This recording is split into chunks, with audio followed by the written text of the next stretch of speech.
Hello and welcome to KIBS Quick Tips. This week I'm going to show you how to use Keynote for your lesson inputs. So here's how you can turn your keynotes into a live input for your students. You want to be using your Apple Pen. What you can do to draw with it is you can press the add button and then you can add drawings like that, or you can set it so that your Apple Pen draws straight onto the keynote.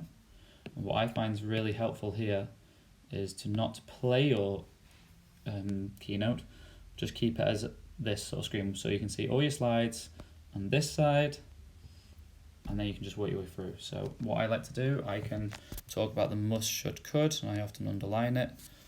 You can have students, you can collect students' thinkings over here about what they did. That's absolutely fine. And obviously it's really quick just to rub things out as well.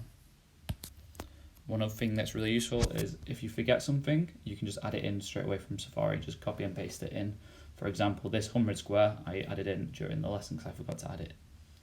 And then it's really useful for modeling the steps that you do. So what I would do here, let's use a black pen, which is really easy to switch, is I modeled doing partitioning to subtract. So there we go, I'm modeling, and we can show you on a 100 square at the same time, 10, 20.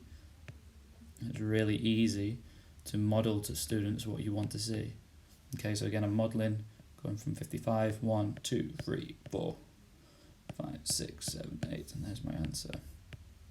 Super easy to model answers, and you can also add in slides that show how to use one number per square over here.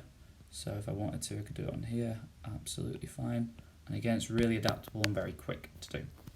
And also you can have your own Keynote slides ready to use and make it very quick and easy. So that's how you can use Keynotes for input.